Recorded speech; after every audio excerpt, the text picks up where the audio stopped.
بار دیگر درود بھیجے گا محمد و آل محمد پر۔ اللہم صلی علی محمد محمد وعجل فرجہم۔ ایک سورہ فاتحہ کی درخواست کی گئی ہے مرحوم سید ہدایت حسین رضوی ولد سید مہدی حسین رضوی کے لیے، اور تمام علماء اور عرفاء فقہاء شہداء اور آپ کے ہمارے مرحومین، ان سب کو بھی اس کے ثواب میں شامل فرمائیں گا۔ ایک سورہ فاتحہ۔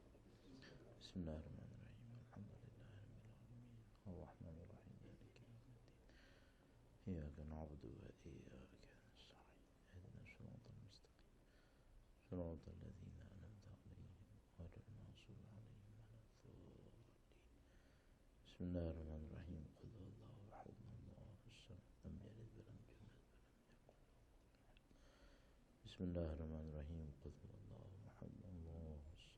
یلد ولم یولد ولم یکن له کفوا احد۔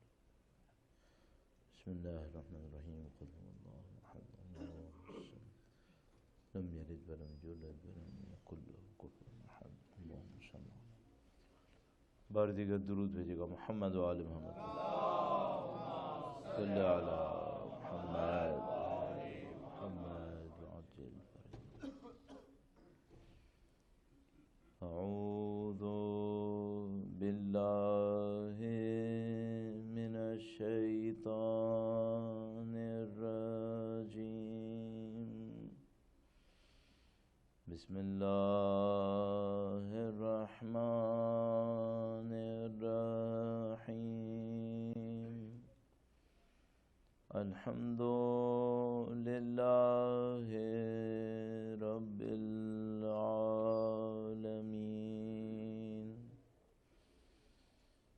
والصلاة والسلام علی سید الانبیاء والمرسلین، حبیب الہ العالمین ابی القاسم محمد صلی علی محمد وعلی آلہ الطیبین الطاہرین، سیما بقیت اللہ فی الارضین۔ قال اللہ تعالی فی کتابہ الکریم، بسم اللہ الرحمن الرحیم، ام حسبت ان اصحاب الکہف والرقیم كانوا من آیاتنا عجبا۔ درود بھیجے گا محمد و آل محمد۔ صلی علی محمد پروردگار عالم کا انتہائی احسان ہے، انتہائی شکر ہے، اس نے ہمیں اور آپ کو دین کی رہنمائی نصیب فرمائی ہے، قرآن اور اہل بیت اطہار علیہ السلام کی معرفت مودت نصیب فرمائی ہے، اور شاید سب سے اہم یہ کہ سید الشہداء کی اس فرش عزا پر بیٹھنے کی سعادت نصیب کی ہے۔ اس دعا کے ساتھ کہ انشاءاللہ مرتے دموں تک ہمیں اہل بیت کے بہترین چاہنے والوں میں قرار فرمائے، دنیا اور آخرت میں اہل بیت کی ہمراہی نصیب فرمائے، انشاءاللہ ان کے وارث کے ظہور کا دن دیکھنا نصیب فرمائے، ان کی راہ میں نصرت اور شہادت کی سعادت نصیب فرمائے۔ تمام دعاؤں کی قبولیت کے لیے وقت کے امام کے نظر لطف کے حصول کے لیے درود بھیجے گا محمد و آل محمد۔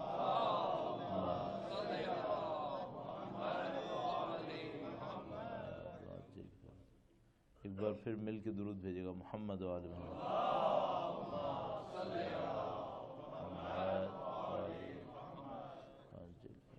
پروردگار عالم نے دین مبین کو ایک جامع اور کامل فکر بنا کر ہم انسانوں کی ہدایت کے لیے ارسال فرمایا، اور جیسے ہم یہ کہتے ہیں کہ دین ایک جامع فکر ہے، ایک کامل فکر ہے، تو خود بخود اس سے بہت سارے نتائج ہمیں حاصل ہونا شروع ہو جاتے ہیں۔ بالکل تشبیہ دیتے ہوئے اگر آپ کسی سسٹم کے بارے میں کہیں کہ یہ ایک کمپلیٹ سسٹم ہے تو اس کے کچھ اور تقاضے ہوتے ہیں، اور اگر سسٹم کچھ ایسا ہو کہ اس کے اندر آپ نہ کہہ سکیں کہ پرفیکٹ سسٹم ہے تو اس کے تقاضے کچھ اور ہوں گے۔ اگر کوئی سسٹم پرفیکٹ سسٹم ہوگا تو پھر آپ کو اس کو مزید چھیڑنے کی کوئی ضرورت نہیں ہے، بلکہ اس کو صرف یوٹیلائز کرنے کی دیر ہوگی۔ لیکن اگر وہ پرفیکٹ سسٹم نہیں ہے تو ظاہر ہے پھر آپ اس کے اندر چینج بھی لائیں گے، اس کو بہتر سے بہتر بنانے کی کوشش بھی کریں گے، اور ممکن ہے آپ کے ذہن میں ڈاؤٹس ہوں کہ پتہ نہیں آپ کے لیے یہ مناسب ہے یا مناسب نہیں ہے۔ تو خداوند متعال نے شاید ان تمام شبہات کا مقابلہ کرنے کے لیے اسلام کے بارے میں، دین کے بارے میں اور اہل بیت اطہار علیہ السلام کی محبت کے بارے میں کامل ہونے کا دعویٰ کیا ہوا ہے۔ الیوم اکملت لکم دینکم، اور یہ جو دین کامل ہے تو پھر خود بخود اس کی کچھ تقاضے ہیں، جیسے کہ میں نے آپ کی خدمت میں عرض کیا۔ اس کے ساتھ اس موضوع کو بیان کرنے کی کوشش کریں گے جس کے اوپر یہ آرائز پیش کرنے ہیں آئندہ چند مجالس میں، اور ان سب سے پہلے چند نکات جو میں معمولاً عرض کیا کرتا ہوں ان کا ایک خلاصہ آپ کی خدمت میں عرض کروں گا۔ درود بھیجے گا محمد و آل محمد، صلی علی محمد محمد۔ جہاں کہیں ہم پہلی دفعہ پڑھنے کے لیے حاضر ہوتے ہیں وہاں چند نکات عرض کیا کرتے ہیں۔ اب ظاہر ہے یہاں پر پہلی دفعہ تو نہیں ہے، کئی دفعہ حاضر ہو چکے ہیں، لیکن ہوتا یہ ہے کہ پھر بھی کچھ لوگ یہاں پر ایسے موجود ہوتے ہیں ہر جگہ ہی تقریباً، جب وہ پہلی دفعہ دیکھ رہے ہوتے ہیں یا پہلی دفعہ سن رہے ہوتے ہیں، اور وہ کسی تعجب میں نہ رہ جائیں اس خاطر ہم چند نکات پہلے سے عرض کر دیا کرتے ہیں۔ آج کے دن کی مناسبت سے اس میں ایک نقطے کا اور اضافہ کروں گا۔ ایک بار پھر درود بھیجے گا محمد و آل محمد، محمد و آل محمد۔ اور ان نکات کو بیان کرنے میں آپ کا وقت نہیں لوں گا چونکہ کئی دفعہ بیان ہو چکے ہیں۔ پہلی بات تو یہ ہے کہ ہم معمولاً یہ کوشش کرتے ہیں کہ جو دنیا میں آج کل رائج مروجہ خطابت کا طریقہ کار ہے اس سے تھوڑا سا گریز کریں، تو وہ جو مروجہ طریقہ کار ہے خطابت کا اس کے اندر داخل نہیں ہوتے، اور شروع ہی سے لوگوں سے عرض کر دیتے ہیں کہ بھئی ہمیں خطابت نہیں آتی ہے، نہ ہم خطابت کریں گے، نہ ہم نے سیکھی ہے، نہ ہمارا ارادہ ہے۔ جو ہمارا ارادہ ہے وہ یہ ہے کہ چند نکات اہل بیت کی تعلیمات سے اختیار کیے جائیں، انتخاب کیے جائیں، اور سادہ اور سلیس زبان میں آپ کی خدمت میں بیان کر دیے جائیں۔ اس میں جو دوست احباب، ظاہر ہے کہ آپ لوگ سینٹر کے لوگ ہوتے ہیں، یعنی آپ لوگوں کی وابستگیاں اور آپ لوگوں کی وفاداریاں سینٹر سے ہر چیز سے زیادہ ہوتی ہیں، تو اب جن کی اس طرح کی وفاداریاں ہوتی ہیں پھر اگر ان کو وہ سننے کو نہ ملے جس کا ان کا دل چاہ رہا ہوتا ہے تو وہ سخت مشکل میں پھنس جاتے ہیں۔ ایک طرف سے وفاداری کا تقاضا ہوتا ہے کہ جس سینٹر میں آپ آتے تھے وہیں آپ آتے رہیں، پھر دوسری مشکل یہ ہوتی ہے کہ وہ وہاں نہ مل رہا ہو جو آپ سننا چاہتے ہوں، تو پھر اب کیا کریں؟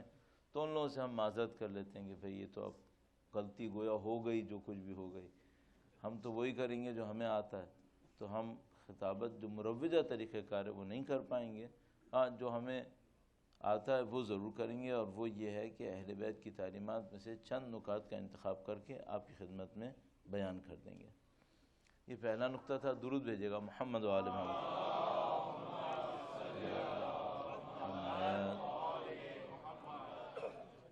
اس میں دوسرا نقطہ بہت تیزی سے یہ ہے کہ ہم نے اس بات کا بہت اچھی طرح اندازہ لگایا ہے کہ الحمدللہ رب العالمین گزشتہ چند سالوں میں تمام تر مشکلات کے باوجود بہرحال دینی محافل اور دینی جس کو آپ لوگ گیدرنگز تعبیر کر سکتے ہیں اس میں دنیا بھر میں کوئی کمی نہیں ہو رہی ہے، بلکہ نہ صرف یہ کہ کمی نہیں ہو رہی بلکہ بہت زیادہ اضافہ ہو رہا ہے، اور مغربی دنیا میں یہ اضافہ آپ کے اور میرے سامنے بہت اچھی طرح واضح ہے۔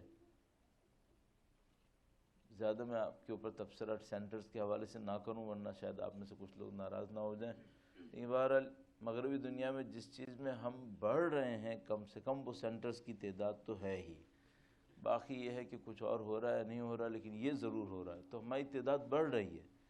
لیکن ایک بات ہم نے دیکھی کہ ہماری جو گھنٹے جو ہم دین کے نام پہ دے رہے ہیں وہ تو بڑھ رہے ہیں، لیکن عمل کی دنیا میں جو اضافہ ہونا چاہیے تھا وہ اتنا تیزی سے نہیں ہو رہا ہے، بہتری ہے الحمدللہ رب العالمین، لیکن اس تیزی سے نہیں ہے۔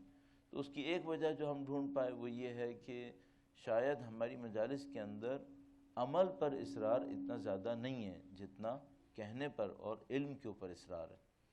تو دوسرا ہمارا پوائنٹ یہ تھا کہ ہم جہاں کہیں بھی پڑھنے کی کوشش کر رہے ہوتے ہیں وہاں یہ ضرور کہہ رہے ہوتے ہیں کہ عمل کیسے ہوگا، اور اس کے لیے کچھ نہ کچھ اسائنمنٹ ٹائپ کا عرض کرتے رہتے ہیں کہ بھئی آپ جب یہاں تک تشریف لائے ہیں، آپ اپنا ٹائم بھی دے رہے ہیں، سب کچھ کر رہے ہیں، تو آپ عمل کی دنیا میں کچھ کام ضرور کیجئے تاکہ انشاءاللہ آپ کو فائدہ صرف ثواب کی حد میں نہ ہو بلکہ زندگی میں اہل بیت اطہار علیہ السلام کی طرف مزید بڑھنے کی صورت میں ہو، ان کے قرب میں اضافے کی صورت میں ہو انشاءاللہ تعالی۔ یہ دوسرا پوائنٹ تھا۔ اور تیسرا پوائنٹ بھی بہت سادہ اسی سے ریلیٹڈ ہے، وہ یہ ہے کہ ہم نے دیکھا کہ بہت سارے بیانات کے باوجود چونکہ پروڈکٹیوٹی کم ہے، نہیں کہہ رہے کہ نہیں ہے الحمدللہ بہت اچھی تبدیلیاں ہو رہی ہیں، لیکن ہم نے دیکھا کہ پروڈکٹیوٹی کم ہے تو اس کا ایک سبب ہمیں یہ سمجھ میں آیا کہ ہم کچھ ایسے لوگوں کو سنانے کی کوشش کرتے رہتے ہیں جو یہاں پہ نہیں بیٹھے ہوتے، یعنی ہم دوسرے فرقوں کو سنانے کی کوشش کرتے رہتے ہیں، دوسری آئیڈیالوجیز کو سمجھانے کی کوشش کرتے رہتے ہیں۔ اچھا، معمولاً ان لوگوں کا کوئی نمائندہ یہاں پر نہیں ہوتا، نہ وہ لوگ ہوتے ہیں نہ ان کا کوئی نمائندہ ہوتا ہے، نہ انہوں نے بعد میں ہی ہم سے سننا ہوتا ہے، کوئی بھی نہیں ہوتا۔ بلکہ ہم نے تو یہاں تک دیکھا ہے کہ اگر لاؤڈ اسپیکر پہ اونچی آواز میں جا رہا ہو تو کان بھی بند کر لیتے ہیں کہ کہیں سنائی دینے کو نہ مل جائے کہیں۔ تو ہم لوگ ان لوگوں کو سناتے رہتے ہیں جنہوں نے نہ سننا ہے نہ وہ یہاں پر ہیں، اور جو یہاں پہ بیٹھے ہوتے ہیں ان کے لیے کوئی زیادہ باتیں ہم لوگ نہیں کرتے۔ تو ہم نے دیکھا یہ تو نیٹ لاس ہو گیا، جن کو ہم سنا رہے ہیں وہ سن نہیں رہے، اور جو سننے کے لیے تیار ہیں ان کو ہم بتا نہیں رہے۔ تو پھر ہم نے یہ کوشش کی کہ ہم دوسرے لوگوں کو بالکل نہیں سنائیں گے، وہی بتائیں گے جو یہاں پر بیٹھے ہوئے لوگوں کے کام آئے گا۔ تو وہ جو دوسرے لوگوں کی طرف اشارے اور کنائے ہوتے ہیں اس سے ہم بالکل گریز کریں گے اور آپ ہی کی خدمت میں عرائض پیش کریں گے جو انشاءاللہ آپ کے کام آ سکیں گے انشاءاللہ تعالی۔ ایک آخری بات ہے وہ آج کے حوالے سے ہے، وہ یہ کہ کبھی آپ نے اپنی زندگی میں شاید یہ تجربہ کیا ہو کہ آپ مثال کے طور پر تقریباً 30 گھنٹے سفر میں رہے ہوں اور اس کے بعد آپ سے کہا گیا ہو کہ مجلس پڑھ لیں۔ آپ نے یہ تجربہ نہیں کیا ہوگا، ہمیں یہ تجربے کرنے پڑ جاتے ہیں، اور آج ایسا ہی ایک دن ہے۔ تو آپ ہماری حالت سمجھ سکتے ہیں کہ کیا ہو رہی ہوگی۔ بس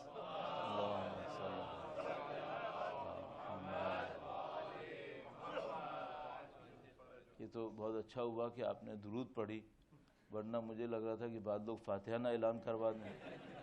بہرحال میری حالت جو کچھ بھی آپ سمجھ ہی رہے ہیں، میں چند عرائض آپ کی خدمت میں عرض کروں گا تاکہ انشاءاللہ جو آج آپ کا ظاہر ویکینڈ بھی ہے اور آپ لوگ تشریف بھی لائے ہیں تو آپ اس سے استفادہ کر سکیں، اور انشاءاللہ پھر کل زیادہ بہتر طریقے سے فریش ہو کر آپ کی خدمت میں حاضر ہوں گے انشاءاللہ تعالی۔ اپنی صحت و سلامتی کے لیے ایک بار پھر درود بھیجے گا محمد و آل محمد صلی علی محمد و آل محمد وعجل فرج۔ تو موضوع کی طرف واپس آتے ہوئے، جب خداوند متعال نے کہا کہ بھئی یہ دین کامل ہے، اور کامل ہونے کا مطلب ہم یہ لیں کہ یہ پرفیکٹ ہے ہر لحاظ سے، تو پھر ہمیں دیکھنا ہوتا ہے کہ یہ پرفیکٹ سسٹم کے اندر ہوتا کیا ہے، اور اگر کوئی سسٹم کمپلیکیٹڈ بھی ہو اپنے پرفیکشن کے ساتھ تو اس کے بعد پھر اس کے اندر کیا نتائج ہوتے ہیں۔ وہ ایک سادہ سی بات ہے، وہ یہ کہ اگر آپ کسی انتہائی کمپلیکیٹڈ سسٹم کے سامنے کھڑے ہوں اور آپ اس کے لیے ٹرینڈ نہ ہوں، اور کوئی آپ سے کہے کہ آپ یہ کام کر کے دکھائیں، تو عقل مندی اس وقت یہ ہوتی ہے کہ آدمی فوراً اس بات کا اعتراف کر لے کہ یہ میرا کام نہیں ہے۔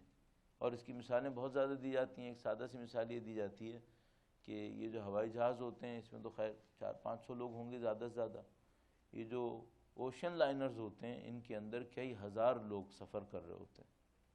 تو مثلاً اگر آپ اس کے لیے ٹرینڈ نہ ہوں اور کوئی آپ سے یہ کہے کہ بھئی آپ یہ ایک اوشن لائنر لیجئے اور اس پورٹ سے نکال کر پیسیفک اوشن ہوتے ہوئے کہیں اور لے جائیے، تو آپ کرنا چاہیں گے یا نہیں کرنا چاہیں گے؟ ظاہر ہے کہ آپ اور میں اگر عقل مند ہوئے تو ہم فوراً یہ کہیں گے کہ بھئی یہ ہمارے بس کی بات نہیں ہے۔ اور ہمیں یہ کام نہیں کرنا چاہیے۔ سامنے والا اگر آپ کی قابلیت پر اصرار بھی کرے تب بھی آپ کو نہیں کرنا چاہیے، کیونکہ اس میں یہ ہے کہ نہ صرف آپ کی جان خطرے میں ہے بلکہ کئی ہزار لوگوں کی جان خطرے میں ہے۔ تو میں اس مثال کو دیکھتے ہوئے آپ سے پوچھوں گا کہ اگر کوئی دین کی کشتی آپ کو پکڑانے کی کوشش کرے، یہ جو اوشین لائنر ہوگا اس میں صرف چند ہزار لوگ سوار ہوں گے، خدا نہ کرے اس کو کچھ ہوا بھی تو چند ہزار لوگوں کی جان جائے گی۔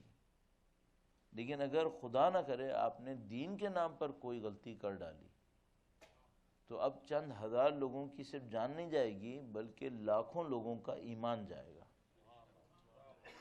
جان صرف 50-60 سال کی زندگی کو متاثر کرتی ہے، لیکن ایمان ابدی زندگی کو متاثر کرتا ہے۔ تو یہ جو دین کا معاملہ ہوتا ہے انتہائی سنگین ہوتا ہے، اور اس کے اندر ہم اور آپ یہ رسک نہیں لے سکتے کہ جس چیز کے لیے ہم ٹرینڈ نہ ہو اس کو ہم کچھ کرنے کی کوشش کریں۔ اور اسی طریقے سے آپ جو دین کو اوپر عمل کرنے والے ہیں اس کو بھی بہت زیادہ خیال کرنا پڑتا ہے کہ بھئی اگر آپ کسی سسٹم کے سامنے ہو تو آپ اپنی مرضی سے اس سے سلیکٹ نہیں کر سکتے کہ یہ میں لے لیتا ہوں اور یہ میں چھوڑ دیتا ہوں، آپ کو اس کو فالو کرنا ہوتا ہے۔ تو دین کے معاملے میں بھی ایسی ایک صورتحال ہوتی ہے، لیکن معمولاً ہمیں دین کو عمل میں لانے میں لوگوں کے رویے نظر آتے ہیں، کچھ بیہیویئرز نظر آتے ہیں، اور وہ جو بیہیویئرز ہیں وہ بعض اوقات نقصان دہ بھی ہیں۔ تو میں 3 قسم کے بیہیویئرز آپ کے سامنے تذکرہ کروں گا، اور آپ ایک کام یہ کیجیے گا کہ ان کو سنتے ہوئے کچھ تو یہ دیکھنے کی کوشش کیجیے گا کہ ہمارے ہاں کیا زیادہ رائج ہے، اور یہ بھی دیکھیے گا کہ آپ کا والا حصہ کون سا ہے، آپ کا والا حصہ کون سا ہے۔ ایک بار پھر درود بھیجے گا محمد و آل محمد۔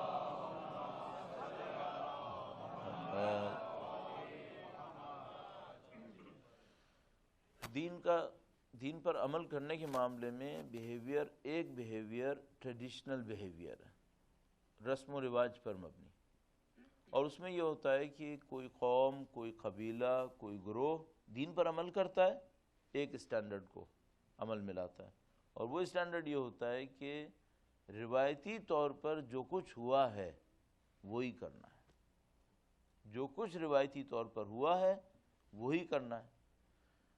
اب یہ رویہ ایک لحاظ سے بہت فائدہ مند ہوتا ہے، اور یہ اس لحاظ سے فائدہ مند ہوتا ہے کہ دین لوگوں کے ہاتھ میں اتنی آسانی سے تبدیل نہیں ہوتا، کھلونا نہیں بنتا نعوذ باللہ تعالی، کہ جس کی جو مرضی آئی اس نے کرنا شروع کر دیا۔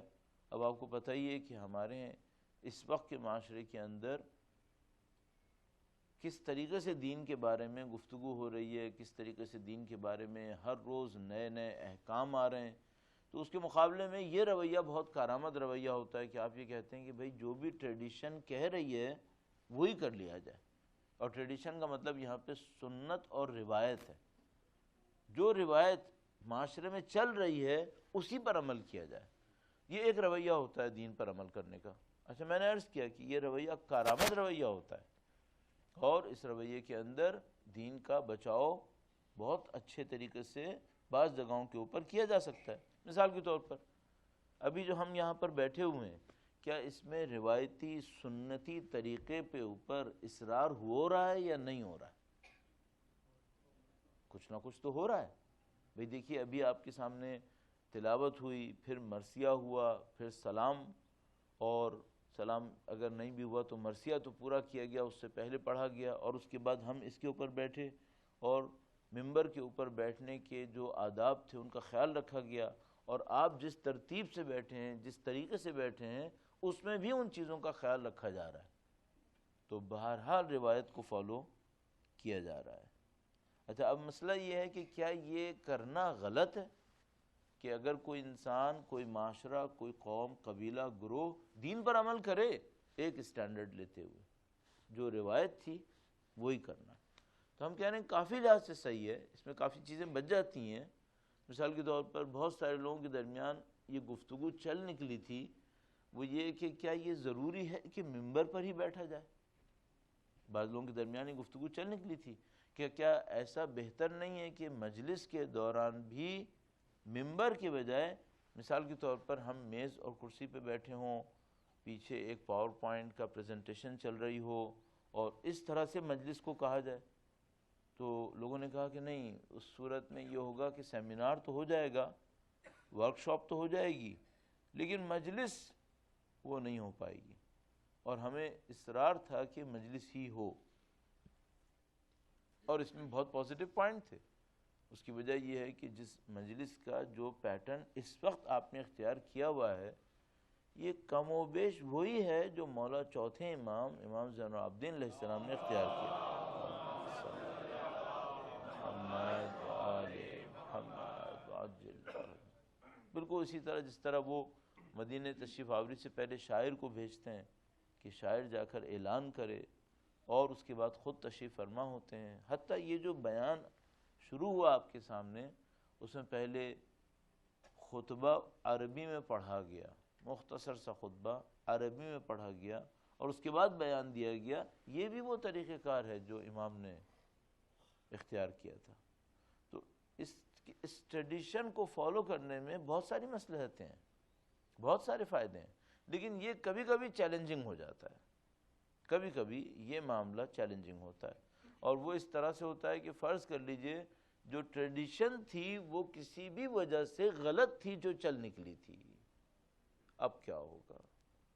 اگر سوسائٹی ٹریڈیشنلسٹ سوسائٹی ہو، سنتی روایتی طریقے پر عمل کرنے والی سوسائٹی ہو، اور پرابلم یہ ہو کہ پیچھے سے جو سنت چلی آ رہی ہو وہ کوئی غلط سنت ہو، کسی بھی وجہ سے چل گئی ہے، اب کیا ہوگا؟ اچھا، یہ بہت زیادہ ہو جاتا ہے، اس کی بھی ایک مثال عرض کرتا ہوں آپ کی خدمت میں، درود بھیجے گا محمد و آل محمد۔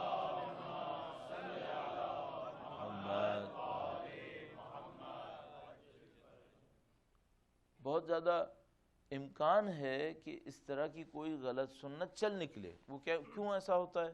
وہ اس وجہ سے ہوتا ہے کہ اسلام اپنی جغرافیائی سرحدوں کو ہمیشہ کراس کرتا رہا ہے، اور جب یہ جغرافیائی سرحدوں کو کراس کرتا ہے تو اس میں نئی قومیں شامل ہو جاتی ہیں۔ یہ جو نئی قومیں شامل ہوتی ہیں یہ بعض اوقات اپنے کسی ٹریڈیشن کو لے کر داخل ہوتی ہیں، تو جب وہ اپنی ٹریڈیشن کو لے کر داخل ہوتے ہیں تو وہ ٹریڈیشن ان کے اندر چلتی رہتی ہے، اور وہ کیا ایزیوم کر لیتے ہیں بعد میں کہ یہ ٹریڈیشن اسلام کی دی ہوئی ٹریڈیشن تھی، جبکہ وہ اسلامسٹ نہیں ہوتی ہے، وہ ان کی قوم سے آئی تھی، اور یہ کام تقریباً ہر قوم کے ساتھ ہوا ہے۔ تو اگر آپ مثلا اسلام کے انوائرمنٹ کو ڈھونڈیں ایران کے اندر، تو آپ کو کچھ چیزیں مل جائیں گی جو اسلام کے آغاز سے نہیں آئی تھیں، اس سے پہلے سے چل رہی تھیں۔ اور اسی طریقے سے اگر آپ اسلامک انوائرمنٹ کو آپ جستجو کریں انڈیا کے اندر، تو آپ کو کچھ چیزیں ایسی مل جائیں گی کہ جو اسلام سے نہیں آئی تھیں بلکہ اس سے بھی پہلے سے آئی تھیں، اور ہم یہ سمجھتے رہے ٹریڈیشنلسٹ ہونے کی وجہ سے کہ یہ اسلام سے آئی تھیں۔ تو یہ جو روایتی طریقہ کار ہوتا ہے، سنتی طریقہ کار ہوتا ہے، یہ بہت مفید ہوتا ہے۔ اس میں بہت ساری چیزیں ایسی ہوتی ہیں جو ڈیفینڈ کر لی جاتی ہیں، جن کو شاید لوگ تبدیل کرنے کی کوشش کریں، لیکن میں نے عرض کر دیا اس میں خطرہ ہوتا ہے۔ وہ یہ کہ پہلے یہ کون طے کرے گا کہ سنت کی اصالت کیا ہے، سنت اصلی ہے یا اصلی نہیں ہے۔ دوسرا ایک اور مسئلہ یہ ہوتا ہے کہ بعض اوقات انوائرمنٹس ایسے چیلنجنگ ہوتے ہیں جہاں پر آپ کو کسی ماڈرنائزیشن کی ضرورت پڑ ہی جاتی ہے۔ اگر بہت زیادہ سنتی معاشرہ ہوا تو وہ جب چیلنج سامنے آئیں گے تب کیا ہوگا، اس کی مثال آپ کی خدمت میں عرض کرتا ہوں۔ درود بھیجے گا محمد و آل محمد۔ محمد آپ کے ملک کے اندر ہی آپ جانتے ہیں کچھ ایسی سوسائٹیز بھی رہ رہی ہیں جنہوں نے ماڈرن لائف سے اپنے آپ کو بالکل کاٹ لیا، اور وہ مثال کے طور پر آپ جانتے ہیں کہ سیل فونز استعمال نہیں کر رہے ہیں، وہ اپنے محلوں کے اندر گاڑیوں میں نہیں بیٹھ رہے ہیں، اور وہ اپنے ایجوکیشن کے معاملے کے اندر جو امریکہ کا رائج تعلیمی نظام ہے اس کو بھی استعمال نہیں کر رہے ہیں۔ اچھا، وہ سب کیوں نہیں کر رہے ہیں؟ وہ یہ کہہ رہے ہیں کہ یہ وہ ماڈرنائزڈ چیزیں ہیں جو ہماری سنت کے خلاف ہیں، ہم اس کو نہیں کریں گے۔ ظاہر عامش کمیونٹی اس کے اندر سر فہرست ہے، اس کے علاوہ مثال کے طور پر آپ کے مختلف جوئش کمیونٹیز ہیں جو اس طرح سے ایک زندگی گزار رہی ہیں، ہیزیٹک جوز اس کے لیے کافی شہرت رکھتے ہیں۔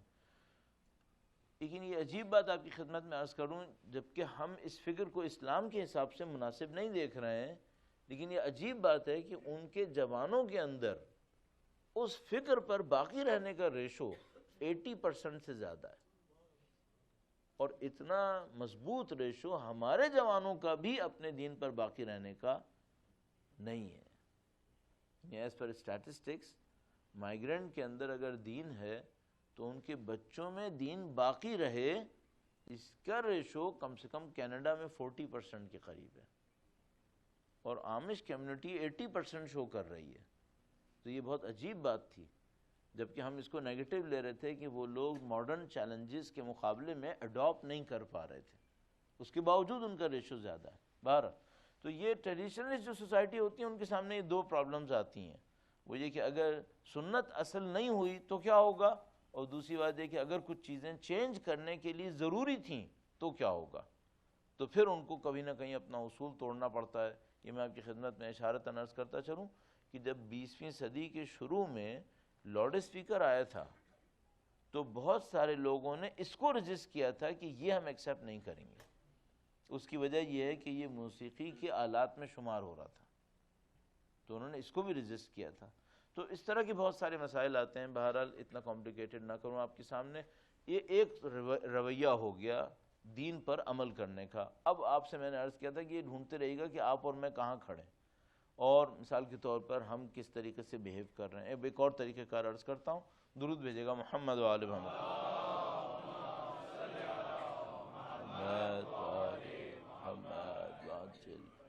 اچھا، اس کے بالکل مقابلے میں اسی میں رہتے ہوئے ایک پوائنٹ اور بھی عرض کر دوں، یہ جو ٹریڈیشنلسٹ بیہیویئر ہوتا ہے یہ حتیٰ بلڈنگز میں بھی آتا ہے، یہ بلڈنگز میں بھی آتا ہے، یہ آرکیٹیکٹ کے اندر بھی آئے گا کہ آرکیٹیکٹ جب سوچے گا تو ٹریڈیشنلسٹ طریقے سے سوچے گا یا کسی اور طریقے سے سوچے گا۔ تو اگر وہ ٹریڈیشنلسٹ آرکیٹیکٹ ہوا تو وہ بعض عمارت کے ایسے فیچرز کو محفوظ کرے گا جس کا اب کوئی آؤٹ پٹ باقی نہیں رہا ہے، پریکٹیکل آؤٹ پٹ باقی نہیں رہا ہے۔ مثال کے طور پر صرف ذہن کو استعمال کرنے کی خاطر میں آپ کی خدمت میں عرض کر رہا ہوں، اس سے مطلب رد کرنا یا قبول کرنا نہیں ہے، وہ یہ کہ اب جب مسجدوں کے مینار بن رہے ہیں تو ان کی لاجک کیا ہے۔ گزشتہ زمانے میں مسجد کے میناروں کی ایک بہت واضح لاجک تھی کہ لوگ اونچائی پہ جا کر آواز دیں گے بہت تیز تو پھر لوگوں کو دور دور تک سنائی دے گی۔ اب میناروں کی لاجک کیا ہے؟ یا مثال کے طور پر گزشتہ زمانے میں جب مسجد کے ہال کے اوپر گنبد بناتے تھے تو اس کی ایک لاجک تھی، اور اس میں وینٹیلیشن بھی شامل تھی، ہوا کی ٹھنڈک کا عنصر بھی شامل تھا، ویدر کو کنٹرول کرنا گویا ان کا ڈیوائس تھا وہیں سے۔ لیکن اب جب کہ یہ سب کسی اور طریقے سے ہونا ہے، اب گنبد کی کیا لاجک ہے ہمارے پاس؟ تو اس طرح بہت ساری چیزیں آتی ہیں۔ جو ٹریڈیشنلسٹ لوگ ہوتے ہیں وہ لوگ اس بات کو قبول نہیں کرتے، وہ کہتے ہیں جو ہو رہا تھا وہ ہونا چاہیے، فائدہ ہو یا فائدہ نہ ہو۔ نقصانات کیا ہیں وہ میں نے عرض کر دیا آپ کی خدمت میں، اور فائدے کیا ہیں وہ بھی تھوڑا بہت عرض کر دیا۔ اب دوسری اپروچ کے اوپر آ جاتے ہیں۔ اب ایک دوسری اپروچ ہے، وہ یہ کہتی ہے کہ بھئی دیکھو زمانہ بہت تبدیل ہو گیا ہے، جب دین آیا تھا تو لوگ جو ہے وہ جانوروں پہ سواری کر رہے تھے، اب جو دین آیا ہے، اب جس معاشرے میں ہم نے دین لے کے چلنا ہے، یہاں پہ لوگ جو ہیں وہ کسی اور طرح زندگی گزار رہے ہیں۔ ظاہر ہے کہ تبدیلی بہت زیادہ آئی ہے، تو وہ کہتے ہیں کہ چیزوں کو اب تبدیل ہونا چاہیے۔ میں رکا اس لیے کہ آپ کو بتا دوں کہ میں نہیں کر رہا ہوں، کوئی اور کر رہا ہے، آپ نے اندازہ لگا لیا ہوگا۔ درود بھیجے گا محمد و آل محمد۔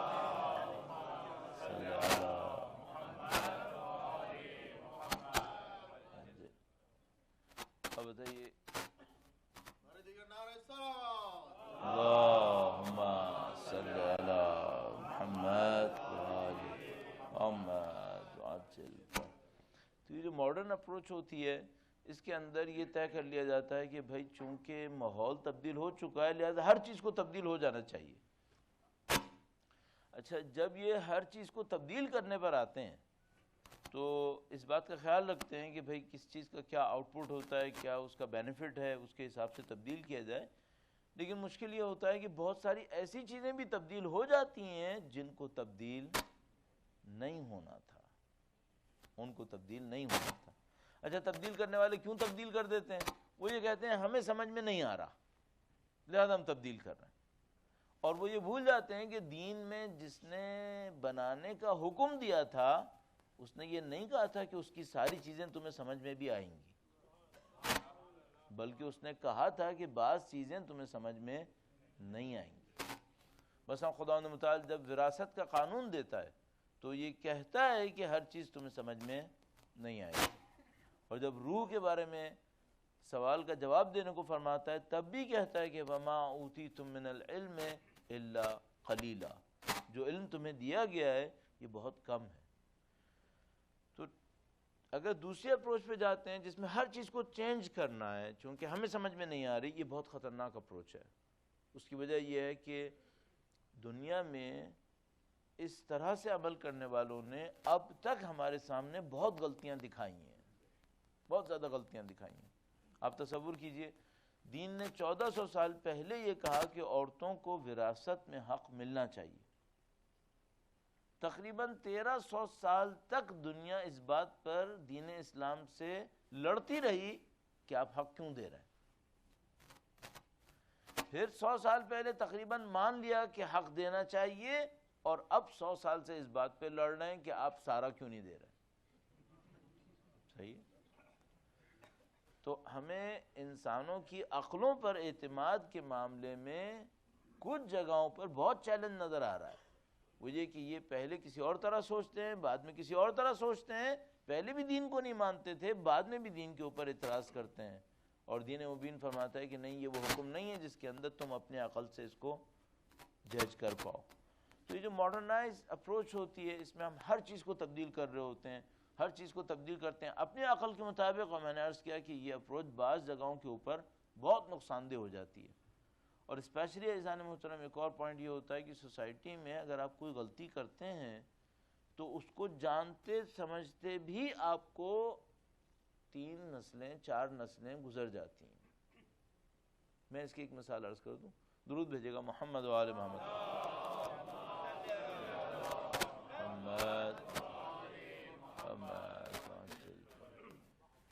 جو اس وقت کا فیملی کی رہائش کا پیٹرن دنیا کے اندر ہے، اس کو اڈاپٹ کیے ہوئے مشکل سے 100 سال گزرا ہے، اور یہ نیا پیٹرن کیا ہے؟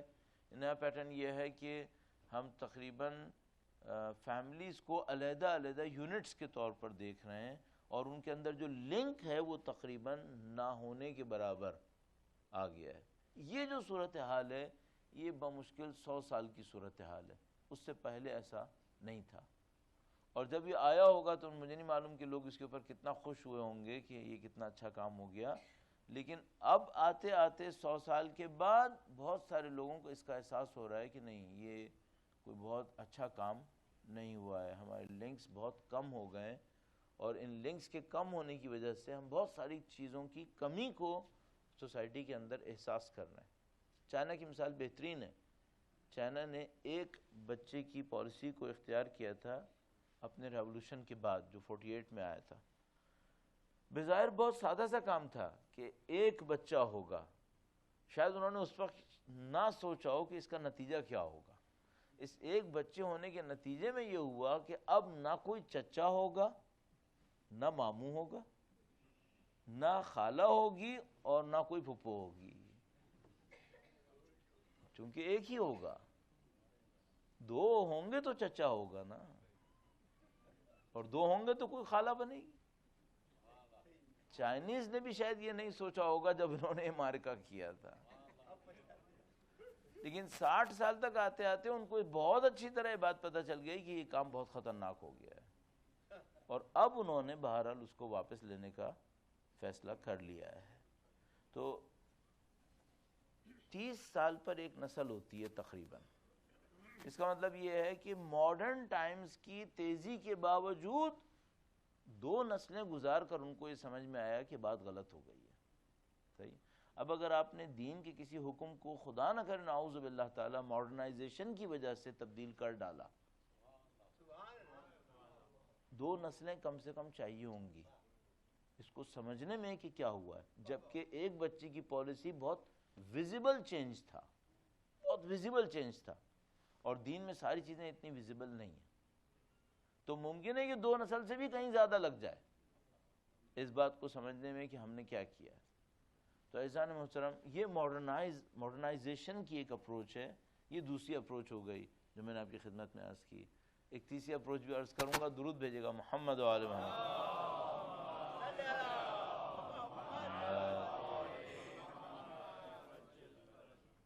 تیسری اپروچ یہ ہے کہ پہلے آپ یہ طے کر لیں کہ دین اصل ہے یا ہماری عقلیں اصل ہے، یہ پہلے طے کر لیں۔ دین اصل ہے یا ہماری روایت اصل ہے، یہ پہلے طے کر لیں۔ دیکھیے دونوں اپروچز میں یہی کیا گیا تھا۔ جو ٹریڈیشنلسٹ اپروچ تھی اس نے کہا تھا روایت اصل ہے، روایت پہ عمل ہوگا، اور میں نے آپ کی خدمت میں عرض کیا کہ اس کے اندر کچھ چیزیں فائدہ مند ہیں لیکن کچھ چیزیں کافی زیادہ نقصان دہ بھی۔ اور جو ماڈرنائزیشن کی اپروچ تھی اس نے کہا کہ جو ہمیں سمجھ میں آئے گا وہ ہم کریں گے، اور جو سمجھ میں نہیں آئے گا اسے ہم تبدیل کر دیں گے۔ تو ان دونوں میں ایک میں روایت اصل ہے اور ایک میں ہماری عقل، یا کہیے ہماری فہم، ہماری انڈرسٹینڈنگ، وہ اصل ہے۔ تو میں آپ سے کہوں گا کہ تیسری اپروچ یہ کہتی ہے کہ آپ پہلے یہ طے کر لیں کہ روایت اصل ہے، ہماری انڈرسٹینڈنگ اصل ہے، یا دین اصل ہے، کیا چیز اصل ہے۔ اگر آپ نے یہ طے کر لیا، تیسری اپروچ یہ کہتی ہے کہ کوئی چیز اصل نہیں ہے، صرف دین اصل ہے، دین اصل ہے۔ تو آپ کسی بھی چیز کو لینے میں یا چھوڑنے میں نہ ٹریڈیشن کا سہارا لیں نہ ماڈرنائزیشن کا سہارا لیں، آپ صرف اس بات کو پہلے ثابت کریں یہ دین میں تھا یا نہیں تھا۔ اگر دین تھا اور ہم نے نہیں کیا ہے تو اب لے لیں گے، کوئی بات نہیں۔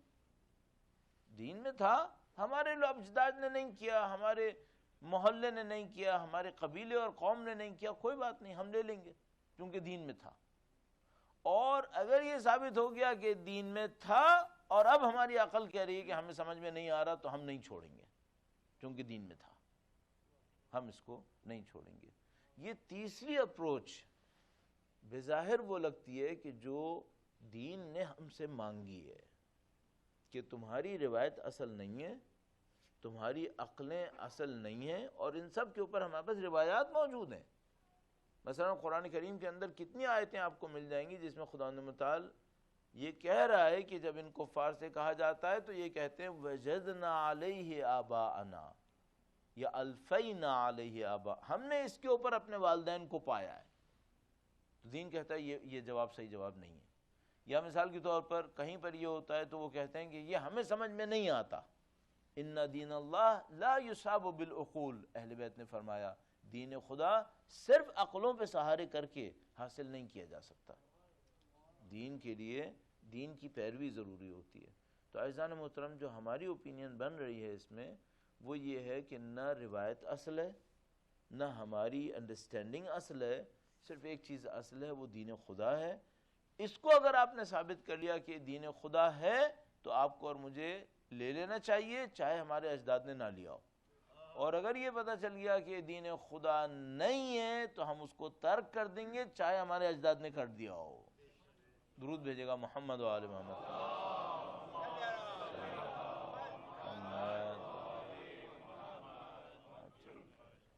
لیکن کیا یہاں تک آتے آتے معاملہ حل ہو گیا؟ نہیں، معاملہ حل نہیں ہوا۔ اس کی وجہ یہ ہے کہ اب ایک اور بہت بڑا سوال آ گیا۔ اگر آپ کو صرف ٹریڈیشن پہ عمل کرنا تھا یہ کام بہت ہی آسان تھا، صرف اپنے والدین سے پوچھ لیجئے کہ آپ کے بچپنے سے کیا ہو رہا تھا، کرنا شروع کر دیجئے، بہت ہی آسان کام۔ آپ کے محلے کے اندر، آپ کے علاقے کے اندر کچھ بزرگ ہوں گے، جب بھی کوئی معاملہ ایسا ہو جس میں دین کے اوپر کوشچن آئے، کسی بزرگ سے پوچھ لیجئے آپ کے زمانے میں کیا ہو رہا تھا۔ اور آپ نے یقیناً یہ سنا ہوگا کہ جواب میں یہ کہا جاتا ہے ہمارے ہاں یہ ہوتا تھا، بلکہ ہمارے ہاں کو ہماری ہاں ایک خاص تلفظ کے ساتھ کہا جاتا ہے۔ وہ ہم نے کہا کہ یہ جملہ بہت زیادہ مناسب دین کو ثابت کرنے کے لیے نہیں ہے، یہ اتنی آسانی سے ثابت نہیں ہوگا کہ ہمارے ہاں پہ کیا ہوتا تھا. صحیح. اس کی وجہ یہ ہے کہ ہمارے ہاں اہل بیت کا گھر نہیں ہے. اگر یہ ہمارے ہاں خانہ اہل بیت ہوتا تو پھر یہ بات بالکل صحیح تھی کہ ہمارے ہاں جو ہوتا تھا وہی ہوگا، لیکن ہمارے ہاں وہ نہیں ہے.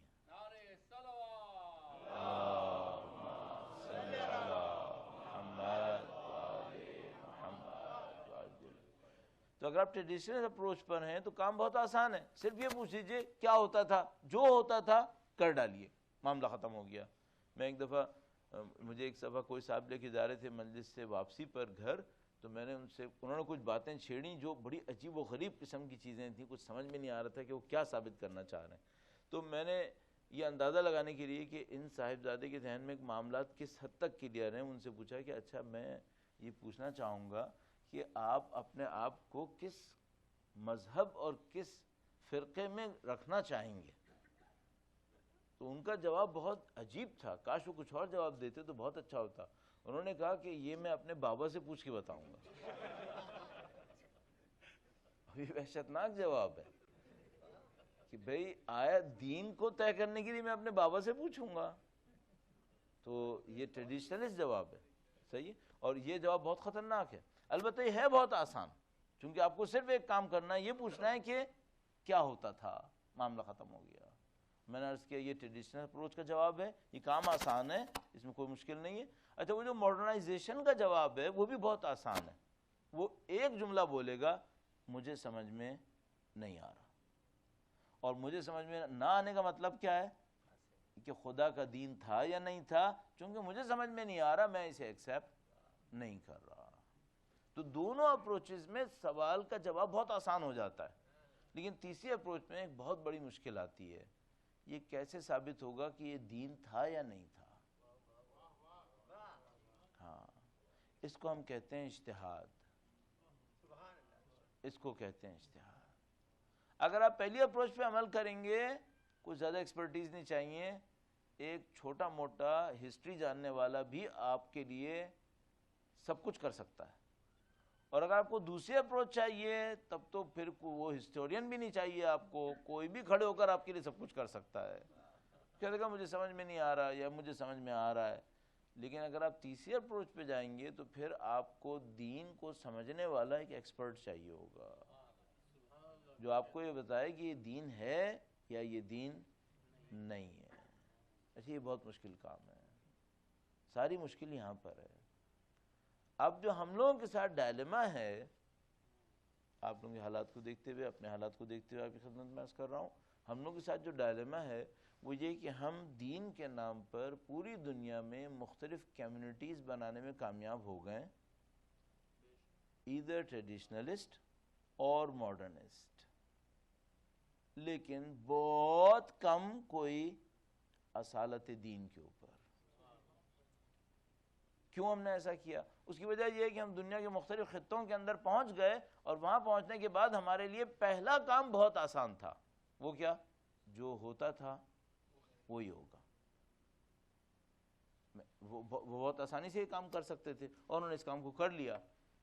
کچھ لوگوں نے ماڈرنائز اپروچ کو لیا، لیکن تیسرے کو کیوں نہیں لیا؟ اس کی وجہ ہے کہ وہ جہاں کہیں بھی پہنچے تھے، پہنچ تو گئے تھے لیکن دین کا جاننے والا بھی پہنچ پایا ہو یا انہوں نے پہنچایا ہو اس کی کوئی گارنٹی نہیں تھی. اب اس کا ایک عجیب و غریب نتیجہ ہوا ہے جو اگر آپ تھوڑا سا دنیا میں ٹریولنگ کریں اپنی کمیونٹیز کے اندر تو آپ کو فوراً سمجھ میں آ جاتا ہے. اور وہ یہ ہے کہ جو کمیونٹی سابقہ زمانے میں جس سال میں بنی تھی وہ وہیں پر فریزر میں بیٹھی ہے، وہ اسی کے فریزر میں بیٹھی ہوئی ہے. تو میں نے سینٹرل یورپ میں بعض کمیونٹیز کو ارلی 70s کے فریزر میں دیکھا ہے، اور امریکہ کے اندر بعض کمیونٹیز کو 90s کے فریزر میں بیٹھا دیکھا ہے. اور یہ وہی اپروچ تھی، ٹریڈیشنلسٹ اپروچ، اور ان کے لیے اس پر عمل کرنا سب سے آسان اور سب سے زیادہ محفوظ کام تھا اپنی دانش میں اپنے دین کو بچانے کے لیے. اس کے اپنے چیلنجز ہیں، اس کی اپنی پرابلمز ہیں، اس سے دین حل ہونے والا نہیں ہے. جو حل ہونے کا طریقہ کار ہوگا وہ صرف ایک ہی ہوگا، وہ یہ کہ آپ کے پاس کوئی ایسا دین کا جاننے والا ہو، اور ظاہر ہے اس کے اندر بھی بہت چھانٹ پھٹک کی ضرورت ہے، چونکہ جو مال قیمتی ہوتا ہے اس کی 2 نمبر بہت بنتی ہیں، یہ بہت بڑا مسئلہ ہے۔ ظاہر ہے کوئی مال قیمتی نہ ہو تو اس کی 2 نمبر کہاں بنتی ہے، لیکن جو قیمتی ہوتا ہے اسی کی 2 نمبر بہت زیادہ بنتی ہیں۔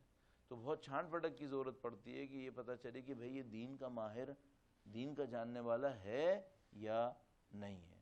تو یہ تیسری اپروچ ہے جو ہمیں دین کے کامل ہونے کے ساتھ ملتی ہوئی نظر آ رہی ہے۔ اگر دین کامل ہے اور پرفیکٹ ہے اور کمپلیکیٹڈ ہے تو صرف ایک ہی راستہ چلے گا، آپ اسے مت چھیڑیں، جیسا ہے ویسے ہی لے لیں، ورنہ کام بہت خراب ہے۔ میں نے ابھی آپ کی خدمت میں اوشین لائنر کی مثال دی تھی۔ اگر میں آپ کو، میرے جیسے آدمی کو جس کے کمپیوٹر سائنسز کے اندر کوئی سابقہ نہیں ہے، اس کو کھڑا کر دیا جائے دنیا کے سب سے پاورفل کمپیوٹر کے سامنے اور اس سے کہا جائے کہ آپ اس کی پروگرامنگ کر ڈالیں، تو جو میں کروں گا اس کے ساتھ وہ ہمارے بہت سارے لوگ کر رہے ہیں دین کے ساتھ، ایسی چھانٹ پھٹک کر رہے ہیں اور ایسی کاٹ چھانٹ کر رہے ہیں کہ دین کے پرفیکٹ ہونے سے اس کا کوئی آئیڈیا میچ نہیں کر رہا ہے۔ پرفیکٹ ہونے پہ صرف ایک آئیڈیا میچ کرتا ہے، جیسا ہے ویسے ہی لے لو، کیونکہ یہ پرفیکٹ ہے۔ اگر آپ نے کاٹ چھانٹ کی اس کے اندر تو یہ سسٹم خراب ہو جائے گا، اور پریکٹیکلی ایسے ہی ہو گیا۔ اب مجھے جو اگلے چند دنوں میں آپ کی خدمت میں عرض کرنا ہے وہ یہ ہے کہ دین کی اصالت کو سمجھتے ہوئے کیا کریں کہ دین پر عمل ہو سکے۔ اس کو میں ایک اور طریقے سے بھی عرض کروں گا۔ پہلے تو اسی جملے کو تھوڑا سا بیان کر دوں، درود بھیجے گا محمد و آل محمد۔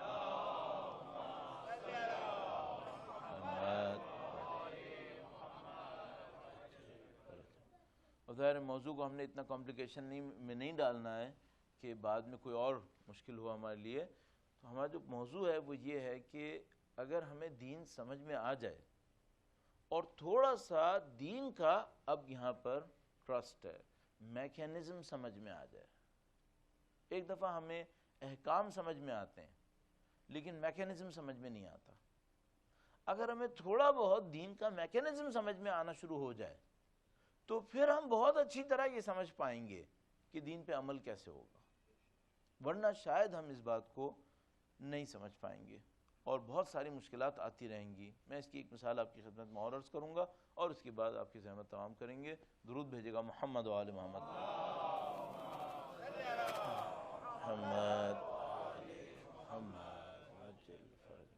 یقیناً آپ نے اپنی زندگی میں ایسے لوگوں کو بہت دیکھا ہوگا جو دین کے بہت سارے احکام پر عمل کر رہے ہیں لیکن اپنے اندر ترقی کا احساس نہیں پا رہے۔ دین پہ عمل کر رہے ہیں اور دین کے احکام پر عمل کر رہے ہیں، لیکن اگر خود ان سے پوچھا جائے کہ دین پر اور اس کے احکام پر اتنے سال عمل کرنے کے بعد آپ نے اپنے اندر کیا ترقی پائی ہے، کیا ڈیولپمنٹ دیکھی ہے، تو ظاہر ہے کہ بتانے کو تو شاید انسان نہیں بتائے گا کسی کو، لیکن وہ اپنے اندر بعض اوقات فیل کرتا ہے کہ آنیسٹلی اسپیکنگ جو دین سے نصیب ہونا چاہیے تھا وہ ڈیولپمنٹ سمجھ میں نہیں آ رہی۔ اچھا عجیب بات یہ ہے کہ اگر میں کسی یونیورسٹی کے اندر جاتا ہوں اور وہاں 6 سال کوئی کورس کرتا ہوں تو میں اس کی ڈیولپمنٹ کو اپنے اندر فیل کر پاتا ہوں۔ میں اگر کسی اسکل کو سیکھنے پہ جاتا ہوں اور اسکل سیکھنے پر 6 سال لگاتا ہوں تو اس کی ڈیولپمنٹ کو اپنے اندر فیل کر پاتا ہوں، اور بعض اوقات میں 20 سال دین پہ لگاتا ہوں اور اس کی ڈیولپمنٹ کو فیل نہیں کر پا رہا۔ یہ جو خطرناک صورتحال ہے یہ کیوں ہے؟ اس کی ایک وجہ ہے، اس کی وجہ یہ ہے کہ جو ٹائم دین پر لگایا گیا ہے وہ دین کے گہرے شعور کے ساتھ نہیں لگایا گیا ہے، دین کے ظاہری شعور کے ساتھ لگایا گیا ہے۔ اور اگر دین کو اس گہرائی کے ساتھ سمجھتے ہوئے شاید اس سے کم ٹائم لگایا جاتا تو زیادہ فائدہ دے دیتا۔ تو اب ہماری جو کوشش ہوگی اگلی چند مجالس کے اندر آپ کے سامنے وہ یہ ہوگی کہ ہم ان بیسکس کی انڈرسٹینڈنگ کو مضبوط کریں کہ دین کو کس انداز سے دیکھیں مختلف سیگمنٹس کے اندر، کہ دین ہمارے اوپر اثر انداز ہونا شروع ہو. اور اس کام کو کرنے کے لیے ہم آپ کی خدمت میں تھوڑے سے پریکٹیکل پوائنٹس بھی عرض کریں گے کہ بھئی ایک دفعہ ہم یہ بتائیں گے تھیوریٹیکلی کہ یہ جو سیگمنٹ تھا دین کا اس کو کیسے ڈیل ہونا چاہیے تھا. پھر 2-4 پریکٹیکل ٹپس آپ کے پاس ہوں کہ پھر آپ اس کو امپلیمنٹ کر کے دیکھیں کہ اب اثر ہوا ہے یا نہیں ہوا ہے. میں اس کی مثال کو اور پریسائز کرتا ہوں. مثال نماز کے اندر ہے. وہ یہ کہ بھئی بعض اوقات ایسا ہوتا ہے کہ ایک آدمی 20-25 سال سے نماز پڑھ رہا ہے اور ہر روز یہ کہہ کے پڑھ رہا ہے, ہر دفعہ یہ کہہ کے پڑھتا ہے کہ یہ جو میں نماز پڑھ رہا ہوں یہ اس لیے ہے کہ میں خدا سے تھوڑا اور نزدیک ہو جاؤں, لیکن وہ جج نہیں کر پا رہا کہ میں نزدیک ہوا ہوں یا نہیں ہوا ہوں.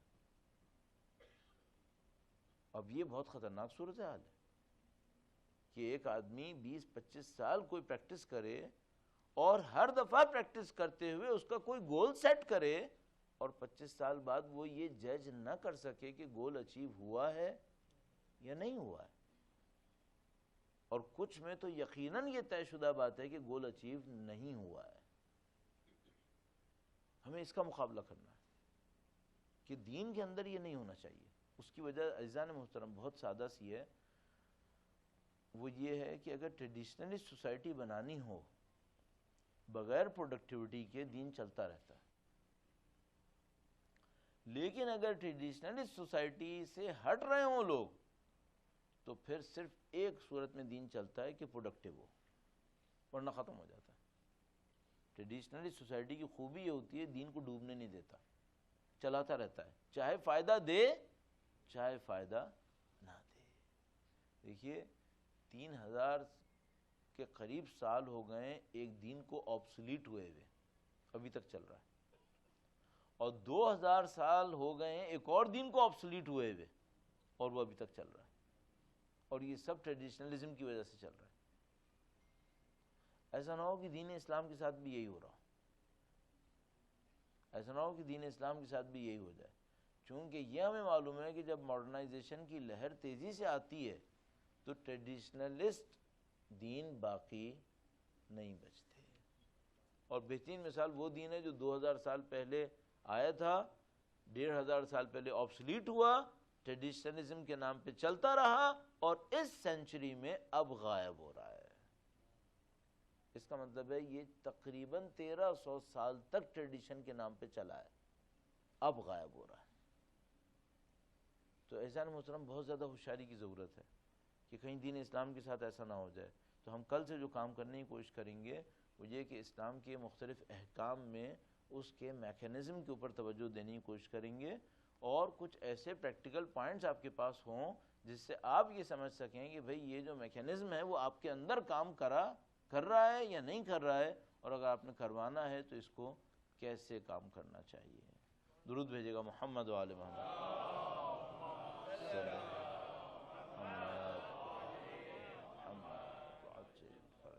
پروردگار عالم کا انتہائی احسان ہے, انتہائی لطف و شکر ہے کہ اس نے ہمیں سید الشہداء کی محبت سے نوازا ہوا ہے اور امام حسین کے نام پر جمع ہونے کی سعادت نصیب کی ہے. بحمد اللہ رب العالمین لاکھوں کروڑوں لوگ اس وقت سید الشہداء کے عشق اور محبت میں اپنے گھر بار کو چھوڑ کر نکلے ہوئے ہیں, اور ان میں